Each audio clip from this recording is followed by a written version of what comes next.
This copyrighted telecast may not be reproduced, retransmitted, or used in any form without the authorized written consent of NASCAR Broadcasting. NASCAR would like to thank all of our loyal fans for your continued support, and we hope you enjoyed today's broadcast. Grab that third spot. We'll see if Blaney uses the same strategy that we've seen Chase Elliott use to get by that 31. Well, you can see on exit, he's just a little bit lower than the truck ahead of him. That means he's got a better grip down low, and that could pay off. Look at the drop in elevation as we ride along with Max Pappas on the bumper. Now we're going up the hill with this 14 truck, right on the back bumper of that 32 of Miguel Paludo. Out of turn 5, and now that long straightaway. Listen to him wind this baby out to 170 miles an hour. Look out. Watch that speedometer crawl upwards. Just drops it into high gear. Ooh, that sounds good. Out of the gas right there at the bridge, the crossover bridge. And around goes the 07 of Carl Long. We'll see if that becomes an... And a caution is out right now. That just is perfect for Ryan Blaney. Full course caution. It's the 8 of Max Gresham. Gresham actually backed into the tires 2 days ago during practice. They had to tear pretty much the whole back end of that truck off. And into the tire barriers hard, the 18 of Joey Coulter. Those tire barriers do such a fine job cushioning the blow, but man, do they destroy a body on these vehicles. Let's see how much damage the 18 of Joey Coulter has when we get a look at it. Let's take a look at what happens to Joey. It looked like he just got a little bit wide, got off that newer asphalt. And that's an 8. That's where you're going your fastest. Oh, look how far that truck goes in there. A lot of damage to the left front. Let's go down to Ray. I'm on lap number 6. He's running in the 3rd spot. Ty Dillon is 4th. Mike Skeen is 5th. Here's your race leader going through turn 5. Oh, spinners. Around goes the 60. So Dakota Armstrong And turned around. John West Townley also is spun around. Those two trucks got together. That's in turn 5. Probably Oh, goodness, Rick. Oh, goodness. Imagine that, a full course caution. Yeah, right here, right just about at the time when these guys could stretch it, as we see Jennifer Joe Cobb's truck is stalled here. I believe that's the exit of turn 1. Welcome back. We're under a full course caution once again. This time, one truck wasn't able to continue running. That's Alex Gannett in the 39 truck. He stopped just under the bridge right as you're entering the turn 2 left-hander. It's a blind one.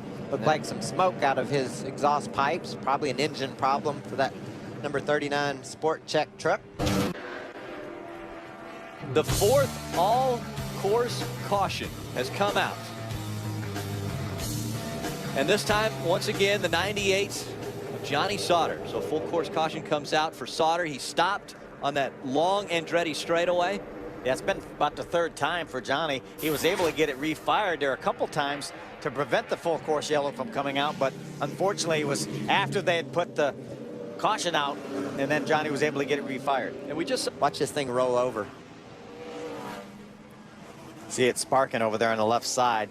They probably have gone to get those parts and send them back on the racetracks. They make a couple laps To the finish, but remember, these pickup trucks, they don't have fuel injections like the Cup cars. They got carburetors on top of the engines, and those things sometimes don't get all the fuel. Caroga around. around goes Armand Caroga.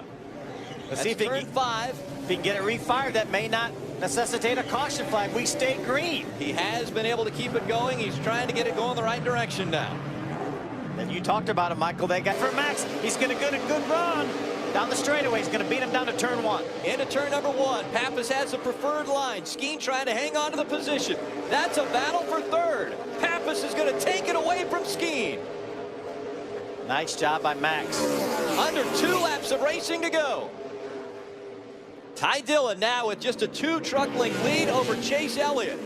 There's no way Ty can save any fuel right now. The only saving he could do was under the caution flag. He has to use every bit of that to keep that 94 truck of Chase Elliott out of gas. Out of gas for the 3. Ty Dillon saying out of gas. Mike Skeen on the same pit strategy. Here goes Chase Elliott.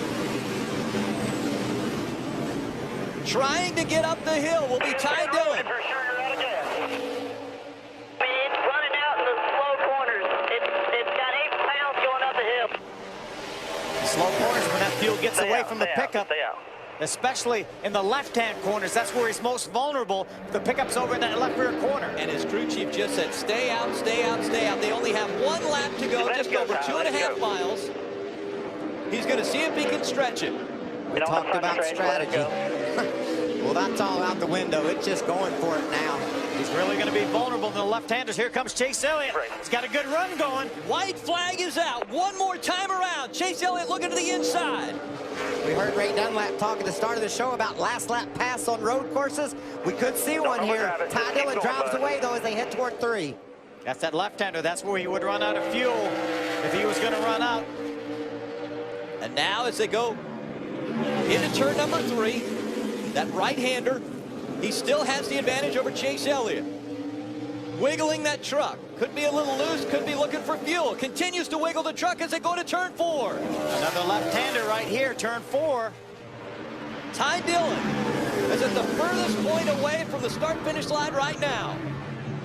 Can he hang on and stay in front of Chase Elliott? Up the long Andretti straightaway they go. Chase has a run on him. Here comes Elliott looking to the inside. Side by side for the lead.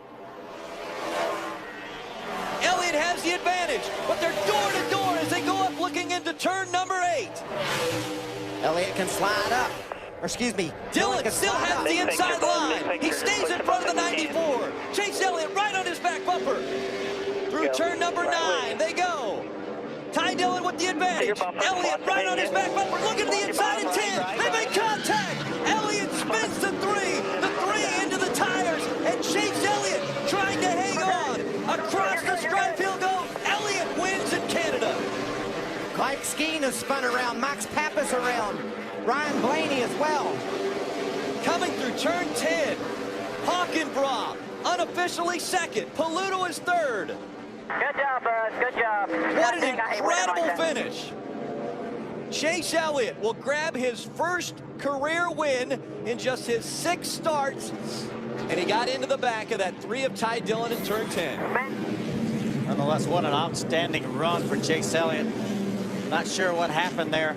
We know what happened on that last corner, the last lap. He got to the inside of Ty. Have taken place since they've been able to get out of their trucks. Take a look at this situation. James Busher gave Ron Hornaday a little shove, and that's just starting everything, guys. There's Armand Carroga also going to get by. Watch Hornaday jump, make it 3 wide here. Gets into Carroga, turns him around, much like Chase Elliott turned Ty Dillon around. We talked about you slow down to 45 miles an hour, somebody's going to get mad. And look how mad Armand is. He tried to go after those guys. Armand Carroga not happy. Yeah, that's We've some of got quite a few that aren't happy. Mike Skeen and Max Pappas definitely not happy. They've had a couple laps to ride around along with each other, talk to each other to show their displeasure. So they tried to talk with helmets on. Then once the helmets came off, we'll take one other look at how the win happened. That was the 94 of Elliott getting into the 3. So Ty Dillon ends up the last on the lead lap, and he was able to stick his head inside the 94 to talk with Chase Elliott. And now let's hear from Ty Dillon with Hermie.